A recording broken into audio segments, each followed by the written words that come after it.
Bonjour à tous et bienvenue sur ma chaîne YouTube Paroles vivantes et d'espoir. Aujourd'hui, nous allons plonger de la mort à la vie. Exode 1, 22, 2, 10. Si c'est votre première fois ici, n'oubliez pas de vous abonner et de cliquer sur la cloche pour ne rien manquer de nos prochaines vidéos. Et si vous êtes déjà abonné, merci de votre fidélité. Sans plus attendre, passons directement au sujet du jour, de la mort à la vie. Exode 1, 22, 2, 10. Introduction. Avoir la foi, qu'est-ce que c'est? Croire dans les promesses. Exemple de mon prof d'anglais injuste, faire confiance. Exemple de se laisser tomber sur le dos, sachant que la personne derrière va nous attraper, être prêt à mettre sa vie en danger. Exemple, certains manèges à la ronde, agir pour la cause. Le peuple d'Israël est en Égypte. Pendant 4 siècles, Dieu a multiplié selon sa promesse la famille de Jacob, jusqu'à former un peuple plus nombreux que les Égyptiens, le pharaon a eu peur d'eux et les a soumis à des travaux pénibles. Mais les Israélites continuaient à s'accroître. Ils sont faits d'eux des esclaves avec des conditions de travail extrêmes. Le pharaon a même tenté de faire mourir le nouveau-né, mâle par les sages-femmes, mais elles ne lui ont pas obéi et les Israélites sont devenus très puissants. Vient alors le moment où le pharaon ne voit plus d'autre choix que de commander ouvertement le massacre des garçons nouveau-nés. Et c'est là, au moment où l'exaspération du pharaon est au sommet, que Dieu fait naître un sauveur pour son peuple. Lisons Exode 1, 22, 2, 10. Même lorsque humainement il n'y a plus de moyens de lutter contre la menace du pharaon, Dieu n'est pas dérouté.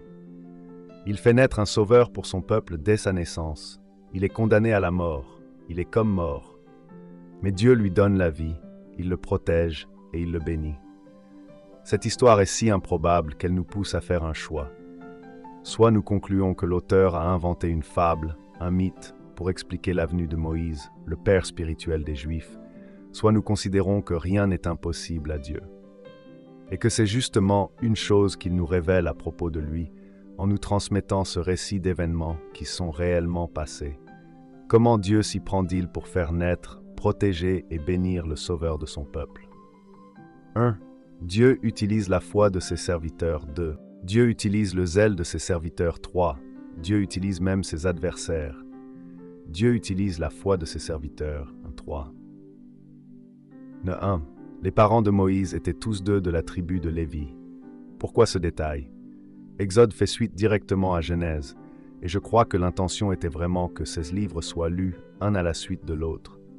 Plusieurs détails dans Exode font référence au récit de Genèse à la fin de Genèse. Lorsque Jacob donne ses bénédictions à ses 12 fils, il dit de Lévi que sa colère est maudite, car elle est violente, que son emportement est maudit, car il est cruel, qu'il sera séparé dans Jacob, qu'il sera disséminé dans Israël.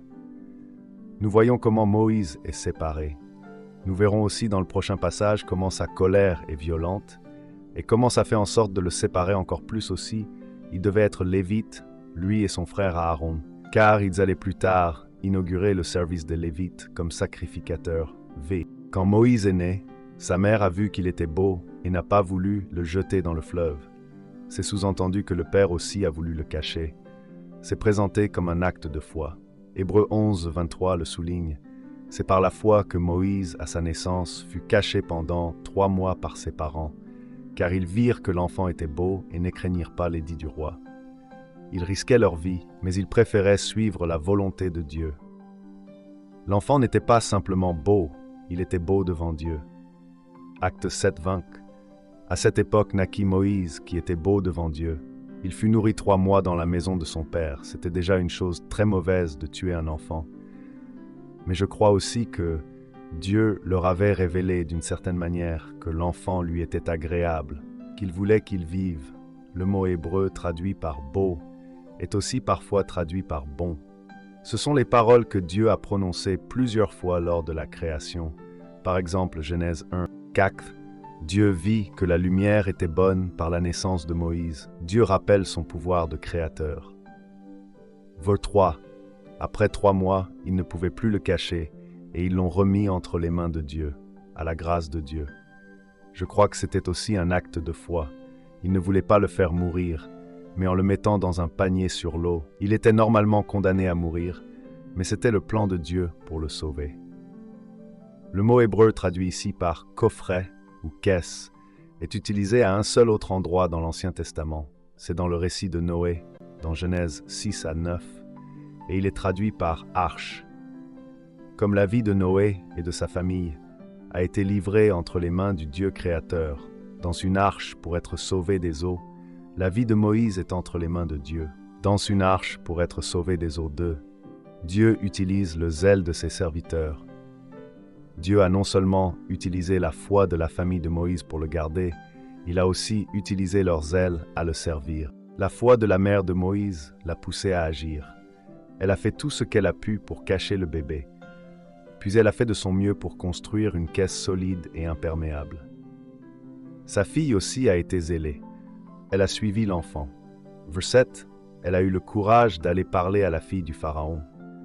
Vrit, elle a eu l'audace d'amener la mère de Moïse comme nourrice, bien sûr sans dire que c'était sa mère. Ayons une foi sincère comme la foi de la famille de Moïse, une foi pour reconnaître le plan de Dieu dans nos vies, une foi pour croire que Dieu est bon et lui faire confiance, une foi pour croire que Dieu est plus puissant que les événements malheureux, plus puissant que ceux qui nous veulent du mal, une foi pour être zélé à le servir, car Dieu veut accomplir son plan à travers nous.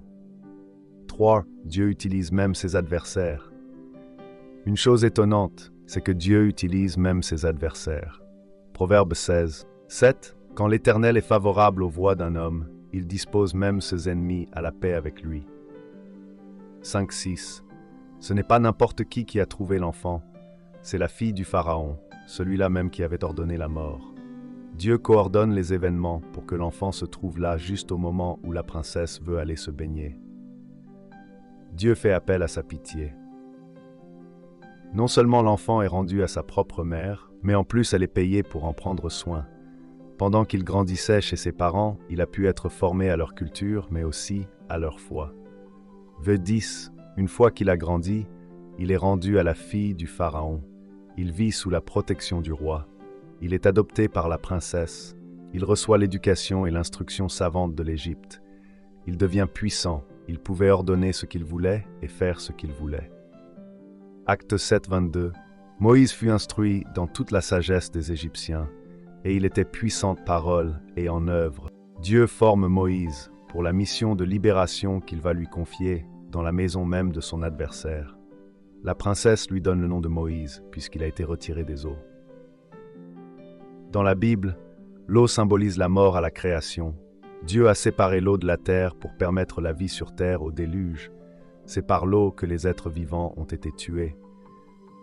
Alors que le Pharaon avait condamné Moïse dès sa naissance à la mort dans les eaux du Nil, c'est des eaux du Nil que Moïse est ramené à la vie. Conclusion.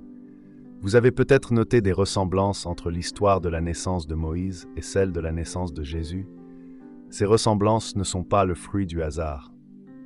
Moïse annoncera vers la fin de sa vie, dans Deutéronome 18:15, « L'Éternel, ton Dieu, te suscitera du milieu de toi, d'entre tes frères, un prophète comme moi.